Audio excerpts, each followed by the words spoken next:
Hey everybody, and welcome to another episode of AniMiss. This is your host, Grayson, and this is my lovely co-host. Well, how's everybody doing? We're mildly shook by what we just witnessed, unfortunately. So, so we're really loving Yu Yu Hakusho, but every once in a while a series just kind of brings you something and you go, why? Why did you do this? You had so much potential, and yet this. Here we are. Like, I knew it was gonna be... I knew what we were getting into. Like, I knew that some furry action was coming, but I didn't understand where we were actually headed. I didn't want this. This isn't what I signed up for. No. So, episode 16. Byako the White Tiger. This is the worst episode I've ever seen.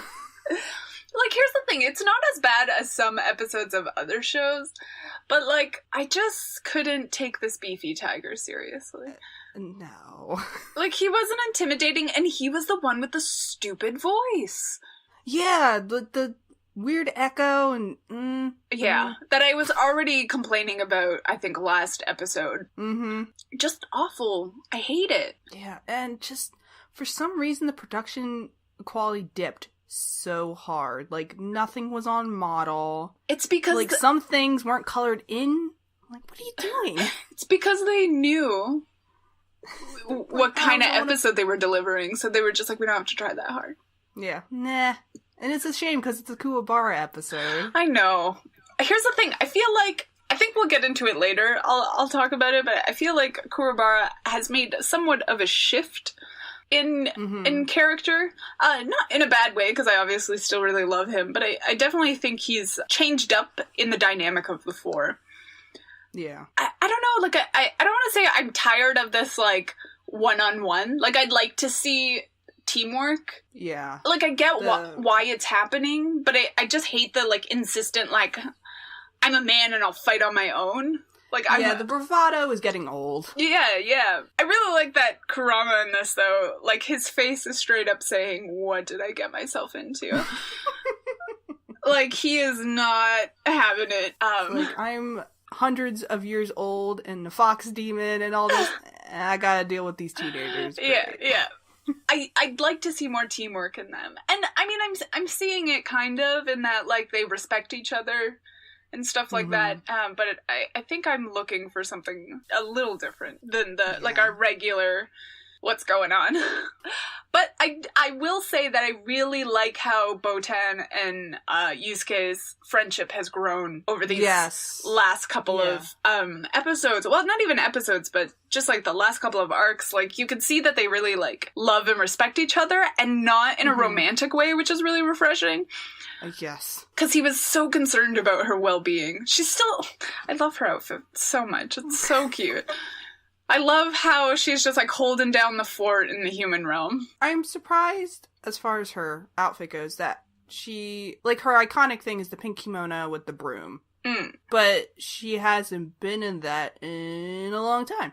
It's true. I guess it was, like, her introduction, though. And maybe she'll go back to that, but for me, like, this look is iconic. No, this look is good. It's so good. I love it so much. I'm just like, how do I get my hands on that much red pleather?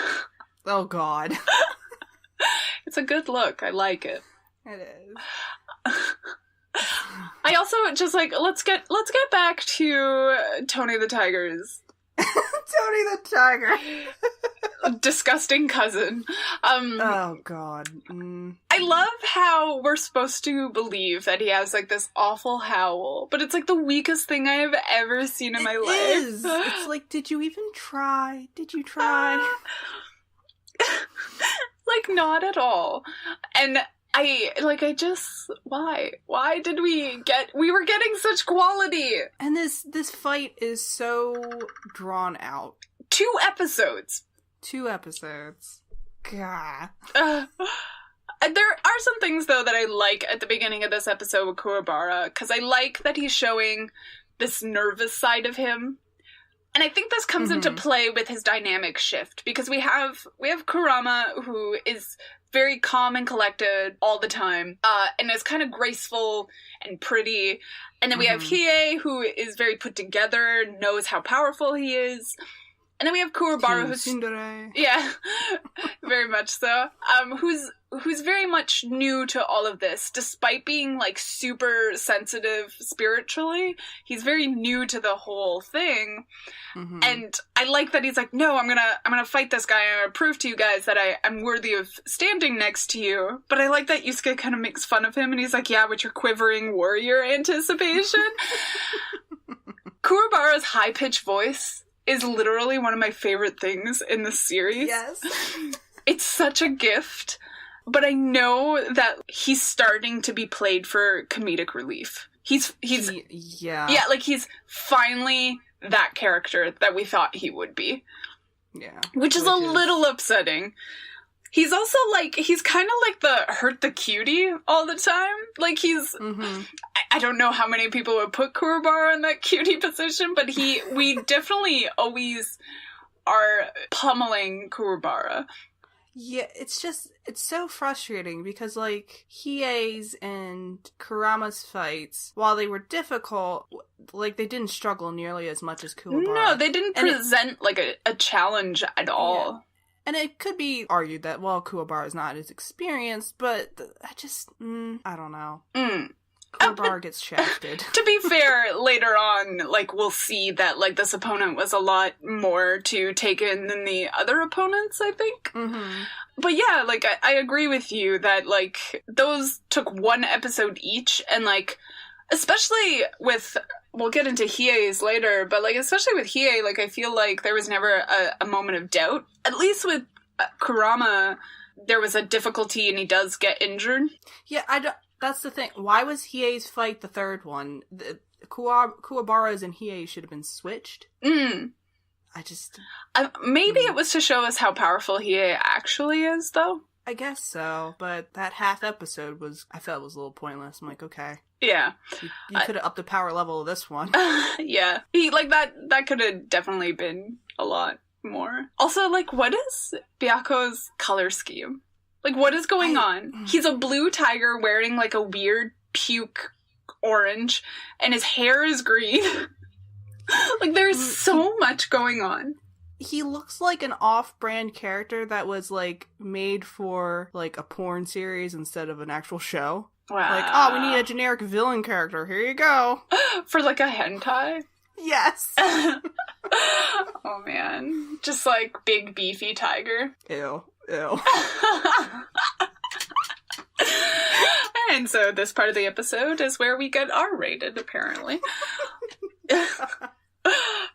No, I agree, though. Like, it was an awful character design. Yeah. And then we get into episode 17, so we're still fighting this stupid tiger. Like, I hate... Even though he was supposed to be dead already because he was thrown off a cliff, but whatever. I genuinely love how much confidence Kuwabara has, though. Like, despite how hard this fight is, like, he always believes in himself. And I think that's something I really like about Kuwabara's character, is that we see him fail a lot, but he never gives up on himself. Yeah. A lot of my notes, though, are just die already.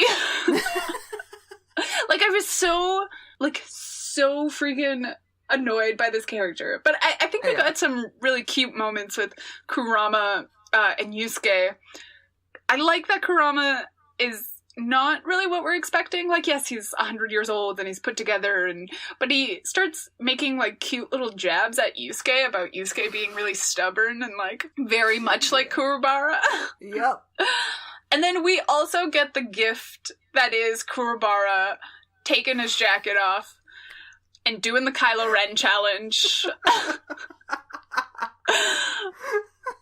I was like, bless this episode for this specifically.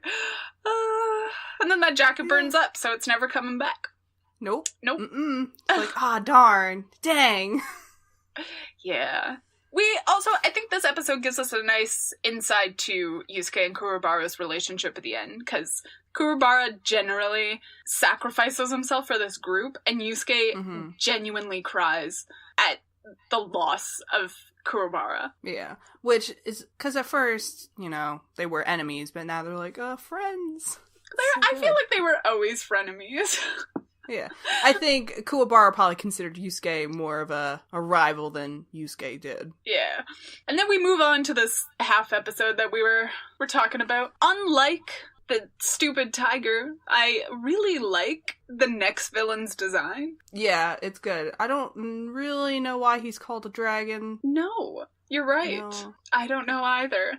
Like, I thought maybe the ice would shoot out in kind of like a dragon form, but... Yeah. Here we are. Here we are.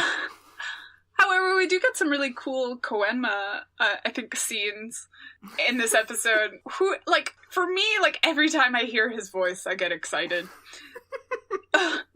And he just has, like, this really wonderful confidence in Kuwabara that he talks... Like, he honestly can't believe he's losing. Like, I don't understand. He's like, I don't get this. And he was like, you know what, maybe I'll make him a detective. And, like, his little, like, minion is like... You can't just make those decisions blindly. And he's like, no, it's fine. It's fine. But I love hearing his little voice. It brings me joy. We all know. There's things that happen in this episode, too. I think Koenma does the, like, recap, like, not the recap, but the end cap of the episode where, like, this is what's happening next time. So when I heard, like, next time, I was like, we're watching One Piece. Because, like, it's literally always Luffy who is like, next time, and oh yeah, I'm gonna be king of the pirates. And, like, so I was just like, oh man. I know, everyone's like, stop talking about One Piece. God. Never. I mean, we could start talking about, Wolf's Rain. We could. This is what happens in the stream. And by stream, I mean podcast. I was gonna say, did you just say stream? I did. I'm living too many lives. So we go to fight this dragon, and Kurama poses every time they stop, and I love it so much. Because he just has, like, his hand in his pocket, and he's very cool. And he just looks so effortlessly cool. Like, he doesn't look like he's trying too hard. And I like that. I can't wait till he's in a fight or a situation where he loses his cool. Yes. We're awful. I can't wait till he's broken. But I agree. I can't wait to see him have to, like... Try. Yeah. Because he's been so like, flip my hair. I smell like roses. Let me just get out my whip. Oh, I win. Pretty much. But, I mean, same goes for Hiei. Like, I'd like to see that for him. Yeah. Which, yeah, Hiei also strips off his cloak, and he is also half naked now. Oh, that secret rippy child. Yeah, it surprises me every time. So this fight is happening, and then we hear these kind of, like, noises coming behind them, and who shows up but the stupid tiger again? Fucking tiger won't die. How did he get out of that lava pit?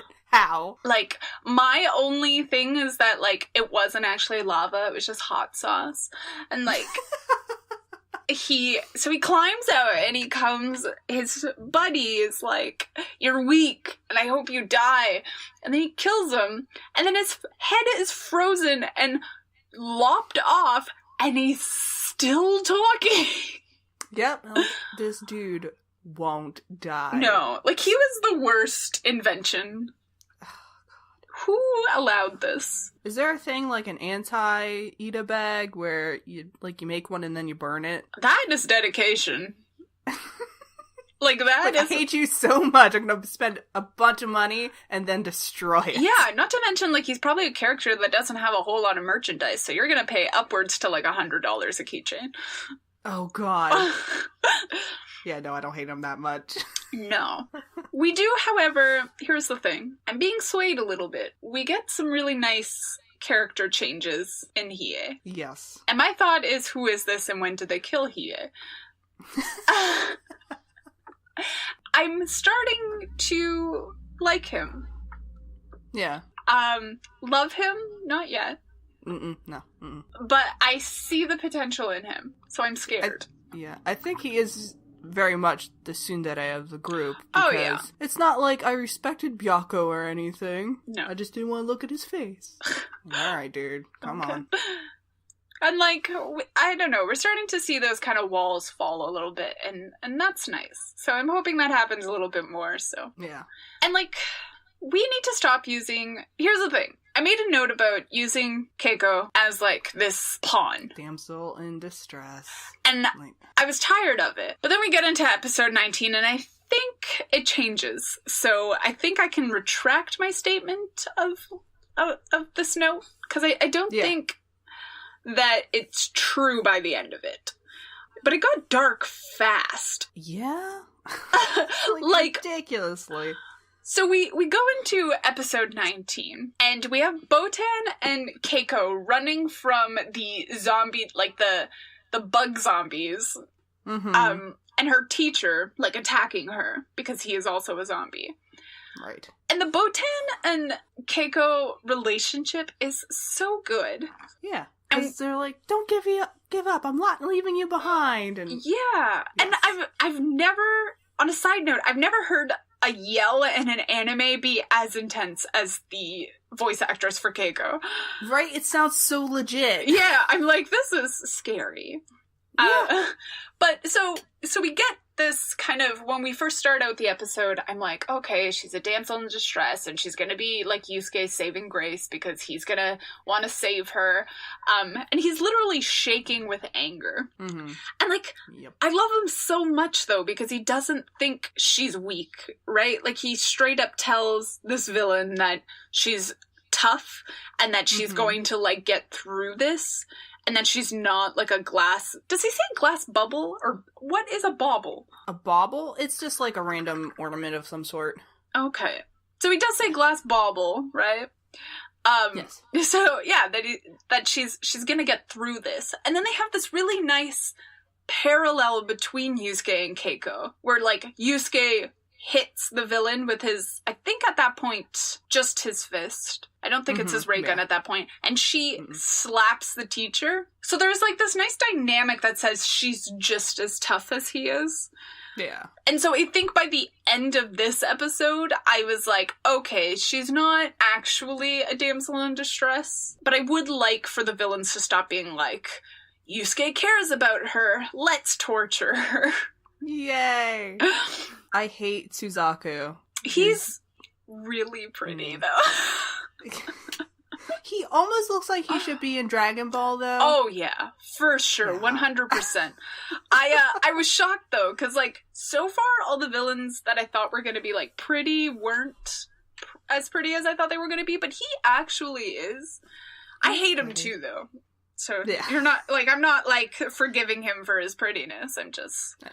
His dumb bird. Oh, the bird. If it could stop, I would love that. I also, the cultivated people are something that I think, I don't know, like, it's such a cool concept to me. These, like, swamp people, cultivated people, but they immediately reminded me of Old Greg. Oh my god! And so, like, that's all I could think of was them, like, fighting Old Greg. Like, are they gonna offer them Bailey soon? And a portrait of themselves.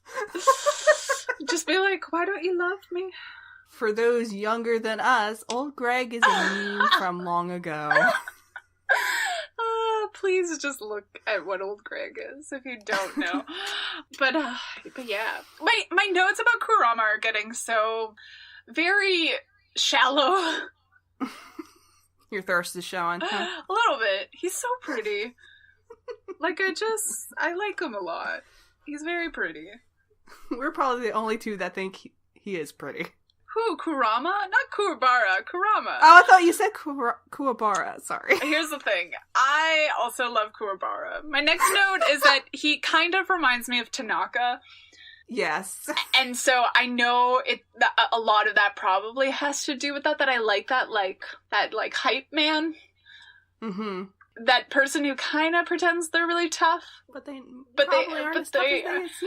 like, they are. They have some toughness to them. I'm not going to say that, like, Tanaka or Kuwabara are weak dudes. Because they clearly are not. They have their moments. They have their slip-up moments, and they're allowed those. But I really like that character type. Mm-hmm. But yes, Kurama is as pretty as everybody thinks he is. Yeah, like, I'm like, everyone thinks Kurama is pretty. You can't come here and tell me that it's just you and I. It's when we get into our Kuwabara territory that everyone's like... It's like, questionable taste. And I'm like, listen, that pompadour is where it's at. I love that it is also, like, a ginger pompadour. Yeah. Like, alright, did you dye your hair, Kuwabara, or what's your backstory here? I'd like to know. What's up with that? Are you naturally a ginger? I would love that even more, I think. Also, how? Yeah. Well, I mean, it happens. It happens. And, like, it's anime. We're never supposed to question it. It's true. There's a character in here that has blue hair. Like, Hinata is, like, clearly a redhead, and how? We don't know. We don't question it. We just, like, it happens. All right. So, this episode also ends with Yusuke getting shocked, but then he's like, I'll put my shoes on my hands, and then I'll fight her. I like the ridiculousness of it. I know how stupid it is. I get the thought. It takes that part so seriously. It's just really funny. It's jarring a little bit. But yeah. I understand the thought process behind it, if it makes any sense. Oh yeah, like rubber insulates electricity, so you're safe. Yeah. Sure. Why not? Why not? And, like, I feel like we're very much the villains in this situation. Like, what are you doing, my dude? Do you really think that's gonna protect you from, like, a lightning bolt? But, like, there is, like, a hidden... Like, he didn't do it for those reasons in particular. Nope. As it turns out in the next episode, he was just hiding his ray gun. Yeah. Apparently it wasn't even for the rubber. He's like, yeah, that helped, but, like... Not even really what I was doing. So, episode 20. We are 20 episodes in, and for the first time ever, I somehow only just heard a bass line that sounded like the opening of Seinfeld, and I was very confused.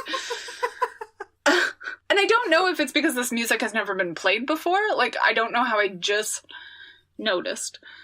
But I just noticed. And I fully expected that to come in. And then Kuwabara, like, busts through the door into Yusuke's apartment. With a shitty one-liner. Yeah. Also, for those of you who are much younger than us... Seinfeld was a series in the 90s. That was about nothing. Exactly.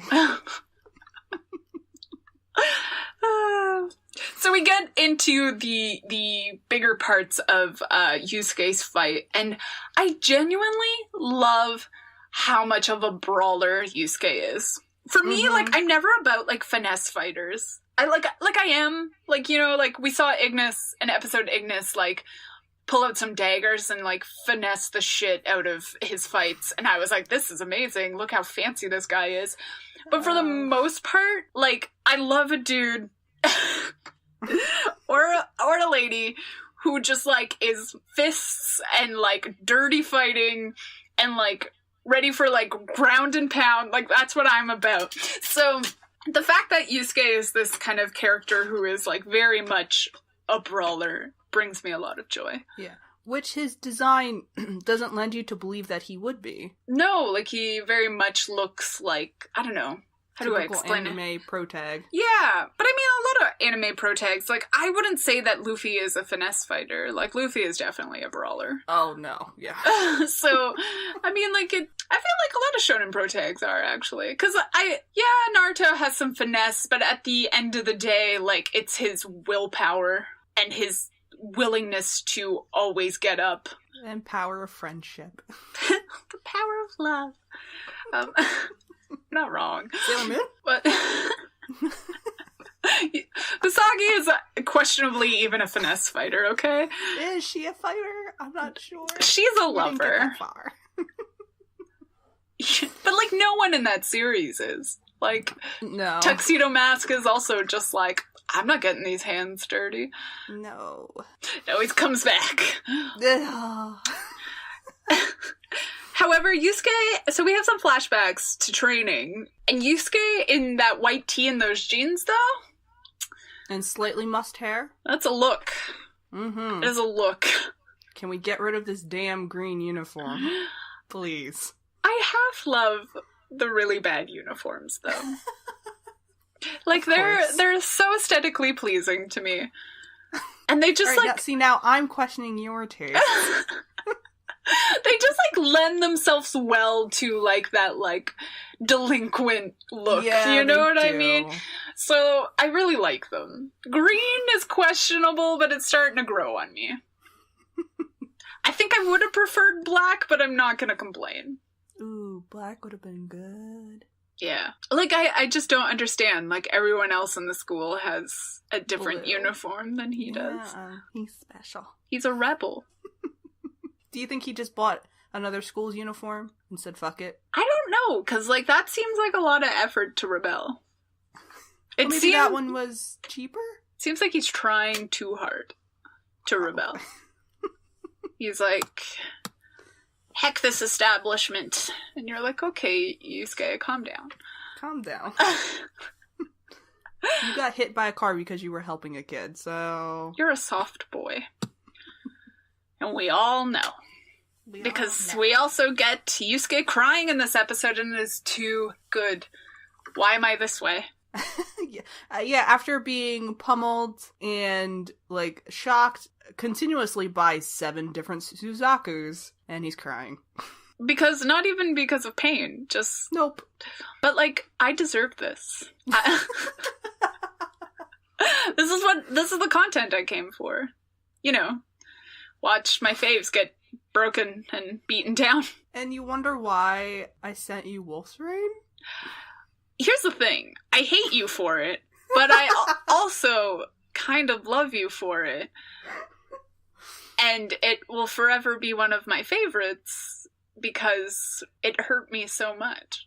I was just giving you something you wanted, that's all. It's true, and I didn't even know I wanted it, and here I am now, suffering for years to come.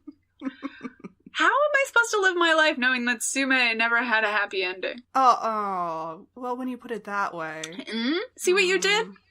But I love him.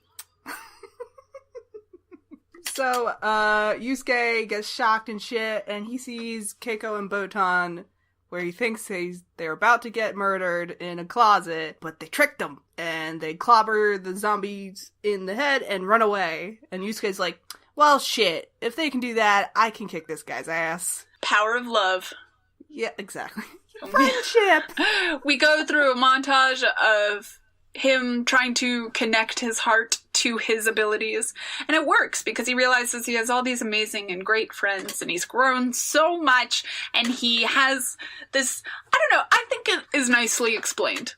I think that he has like a rebirth, essentially is I guess what they call it, because he's been beaten down and burned and he rises from the ashes like a phoenix. Their words, not mine. I'm not being poetic about it. They say he's a beautiful phoenix. I'm like, you're right. And he is. And we get to see these new abilities in him, and him finally connect with the abilities that he was struggling with. And I think that's a good place to be, because we see Kurama, we see Hiei, and to some extent we see Kuwabara. And Hiei at some point is like, don't worry, I'll fight this guy. You got the last fight. And my initial kind of reaction to that was, why does everyone have so much confidence in Yusuke to be able to beat the toughest opponent? Yeah. Because he's not as spiritually sensitive as Kuwabara. He's not as, like, graceful as Kurama. And he's not as skilled as Hiei. So why do these three kind of have this confidence in him? I mean, like, Kuwabara makes sense that he has this confidence in him. Yeah, because he's seen what Yusuke is capable of. Yeah, and he always has considered him second best to Yusuke, so, like, it makes sense. And I feel like maybe Kurama has seen that, like, kindness in Yusuke that has him believe that he's capable of great things. Mm-hmm. Hiei is the one that, like, stumps me a little bit, that he's like, don't worry, I got this, you get the last guy. Yeah, I just can't figure Hiei out. We'll figure him out. Yeah. Together. And maybe, just maybe, Hiei might sway some of us. It's gonna take a lot. Here's the thing, though. He's, like, already kind of fitting tropes that I like, so, like, I'm scared. I can't like another one of them, do you know what I mean? Like, I love Yusuke. And, like, I can't have another favorite. And, like, Kuwabara was, like, an immediate, like, favorite for us. And then Kurama came into our lives. I can't have another favorite. Speaking of favorites, that poll that we posted on Twitter of who is best boy, Kuwabara won. Yay! Oh, that's so exciting. Guys, you voted for Kuwabara. Maybe we're not alone in the world. Yusuke was the ultimate loser. It's so weird to me that no one voted for Yusuke. Yeah, that's just so weird. Saying that, though, I didn't vote for Yusuke. I didn't vote for Yusuke either. But I love Yusuke a lot. Yeah. He's easily, like, grown on me. And he was a character that I thought would be, like, kind of a brat. But he, like, quickly dropped that. Oh, yeah, that did not last long at all. No. So, like, it's so weird to me that people don't, like, relate. You know what happens, though, is that usually in a series, like, the lead character is never the favorite. No. I don't know how many people, like, who watch Naruto would say Naruto's their favorite. Do you know what I mean? Yeah, because, Naruto's not my favorite character. Like, I love Naruto, obviously, because, like, my life is naturally Naruto. And, like, I, like, in some levels relate a lot to Naruto. But I think that, for me, like, even Naruto's not my favorite. Like, I love Rock Lee, and if it's not Rock Lee, like, Idaka's there, Kiba's there. Like, there's just so many characters that I really like that aren't him. Mm-hmm. And then I think the only time it's not true is probably with One Piece. Yeah. Because, like, I think the difference is that everyone loves Luffy. Yeah. So, but Luffy is still not your favorite, though. That's where it gets into that weird territory, is that I think that people tend not to say that Luffy is their favorite character because everyone loves Luffy. So, like, you're, like, expected to. Like, so you love Luffy, but then you have a favorite. Yeah, could you imagine watching One Piece and not liking Luffy? I don't know why you would. Yeah. And, like... because there's people who watch Naruto and don't like Naruto. It's true. But, like, to be fair, Naruto is sometimes a background character in his own story. Yeah, sometimes it should be called Sasuke. Yeah, like, it really, like, it should have been a story about Sasuke and his best friend Naruto. Oh, that's what I wanted to be called now, Sasuke and his best friend Naruto. Because really, it's like, a lot of the story is, like, yes, like, Naruto has a lot of growth and has a lot of story in and of himself. Like, I'm not gonna discredit Naruto's story. But a lot of the story has to do with him, in a sense, rescuing Sasuke from who he is as a person. Yep. I don't know. But I've known people that have watched One Piece, and, like, Ian Sinclair, for example, is an example of someone who watched One Piece and didn't understand why people liked Luffy up until a certain point. He watched it until, I think, Grand Line, where they finally meet Brook. Okay. And it wasn't until he got to that point where Luffy's kind of simpleness, he was like, I get it now. Like, I get why people love him so much, because he's so simple in his thinking that there's never any kind of, like, room for doubt or room for, like, maliciousness. Like, he's so simple in his way of thinking that you just never think that he's up to something. Yeah, God, Luffy up to something is ridiculous. But, like, I mean, other people in the crew are. Like, Sanji is always up to something. And, like, so, like, I've known people, I guess people do watch it and don't like Luffy, but, like, what's wrong with you? What's wrong with you? Who hurt you? It's true, he's so happy, and this is just me. Like, see, I'm going on a rant about how much I love Luffy. Clearly, when we talked about Koenma just being, I'm like, Luffy. Luffy. But, like, yeah, so I think when you get into a series, a lot of the times what happens is, like, people's favorites aren't the main characters. And I think the same could be said for, like, Haikyuu. I don't think a lot of people, like, I don't think Hinata's their favorite. Yeah. Or it's just that more often than not that the main character is supposed to be the self-insert. So, like, you're supposed to relate to the main character, but they're not necessarily going to convey traits that are, like, your favorite. Yeah. Because, like, for me, I think, like, Kurasuno ends up not even being a lot of people's favorite team, which is weird to me. Yeah. I mean, to each their own, but, like, how can you watch Haikyuu and, like, not like Kurasuno? Which, like, there are people out there that are just like, I don't like that team, and you're like, but it's about them. What? It's about them, guys. What's wrong with you? I mean, like, the other teams are super cool. Like, I like the other teams as well. On top of loving this team, though. I was gonna say, but you're supposed to be there for Karasuno. Oh, yeah. Like, as much as I'm, like, I don't want, like, the Nekoma Karasuno game to happen, because I'm like, I don't know who I'd want to win. I know who I want to win. Mm-hmm. But, like, also, it sucks, because it's like... I want them both to win. I want them both to win. Can't we all just be winners? No, Grayson, there has to be a loser. I know. The sad thing is that, like, with the other teams, there's, like, a separation of, like, for lack of a better word, pairings. Yeah. Whereas with Kurasuno, at least, like, I don't want to say it, but at least the third years are leaving together. Oh, the pain. Oh, that hurts. It'll be okay. It won't. No, it won't. You're wrong. But let's just pretend it will be. But yeah, because, I mean, I sometimes forget that Kenma and Akashi are both second years. Oh, yeah. Yeah. Huh. So there's that to look forward to, guys. Alright, enough about other anime I watch. Jeez. Such a tangent. It's okay. Always a tangent. Too passionate about the other animes I watch, but I'm getting really passionate about Yu Yu Hakusho, so...